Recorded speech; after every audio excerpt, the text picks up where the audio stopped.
s'oppose à midi sur Europe 1, Mathieu Noël. Vous écoutez toujours Europe 1, il est midi 22, rien ne s'oppose à midi continue avec Eva Rock, Mélanie Gomez, Fred Goati et celui qui parfois, quand en débordant il prive Eva de chronique, tente de jouer les gentlemen le lendemain en lui faisant livrer un somptueux bouquet.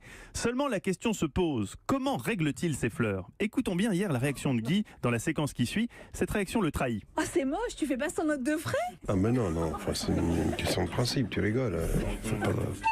Carlito le pipeau, bonjour. Oh si, on voit bien ta réaction. Bon, Guy, ce midi, deuxième édition de votre déjeuner de cons.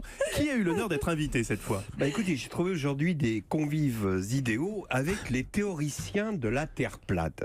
Et vraiment, oui. c'est un vivier. Permettez-moi tout d'abord de vous présenter le professeur Nesbitt.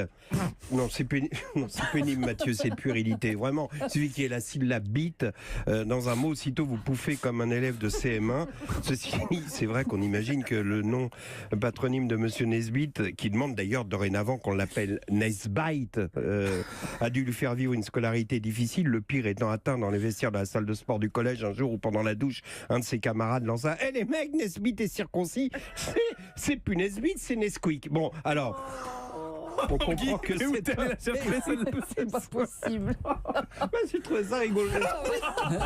On comprend donc que cet homme a eu besoin de se distinguer par autre chose que son nom. Et le Guardian, là j'ai un sérieux, nous fait un compte-rendu détaillé de la convention des théoriciens de la Terre plate qui s'est tenue ce week-end à Londres, au cours de laquelle donc Monsieur Nesbitt a tenu une conférence de presse. Alors voilà, je vous la joue. Première question, mademoiselle, tendez le micro au monsieur, là au deuxième rang. Oui monsieur.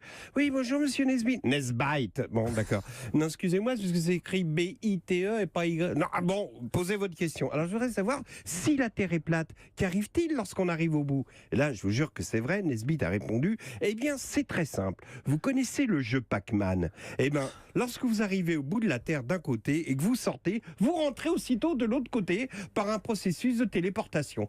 Mais non, Oui, la réponse était simple. Mais oui, fallait y penser. On est con. Et après, le mec a dit, mais j'aimerais savoir aussi sur un plan plus personnel, est-ce que ça pose des problèmes quand on s'appelle Nesbitt de demander à une femme, veux-tu m'épouser et devenir Madame Nesbitt? Bon, alors là, le gars a fait une crise nerveuse, on a dû l'emmener aux urgences. Alors, du coup, pour meubler, ils ont diffusé, non, ça c'est sérieux, la vidéo d'un autre théoricien de la Terre plate, Monsieur Bandar. Bon, mais non, décidément, c'est pas Mais ça, vous l'avez inventé, Guy. c'est le chèque Bandar. Bon, alors, Monsieur Bandar, lui, il faisait une démonstration avec passe-moi un verre qui représentait la Terre, tu vois. Donc il est là à son bureau et il explique que si la Terre était ronde, il dit, tu prends un avion, tu pars d'Arabie Saoudite pour aller en Chine. Si la Terre tourne, l'avion, tu montes, tu restes en vol stationnaire et la Chine arrive forcément en dessous. Donc t'as plus qu'à redescendre. Et le mec dit, oui, mais si la Terre tourne dans l'autre sens, et dans ce cas-là, tu atteindras jamais l'avion, n'atteindra jamais la Chine. Le mec sérieux, quoi. Bon, je vous passe les autres participants à la réunion, notamment parce qu'on leur a dit, oui, mais quand on arrive au bout, les poissons, quand ils arrivent au bout de la mer, ils tombent dans le truc. Non, mais il y a un mur de glace, faut le savoir. Bon, faut le savoir. Oui, là, c'était un autre professeur qui s'appelle It Mike Cut. Lui aussi, il a changé. À la fin, c'était Cat. Bon. Donc, j'avais envie d'un déjeuner de cons bon enfant, avec des cons inoffensifs. On s'aperçoit que finalement, derrière tout ça, évidemment, il y a des cons, pas des cons cupides comme la dernière fois, mais des cons manipulateurs à des fins religieuses, les mêmes qui persécutèrent Kepler, Galilée. Alors, je cherche le con poétique. Vous voyez, celui qui me dirait, et si c'était la tour de Pise qui était droite et le reste du monde qui était penché? Ah, ça évidemment, ça serait beau, Guy. Mais ça, encore faut-il un esprit poétique comme le vôtre pour trouver.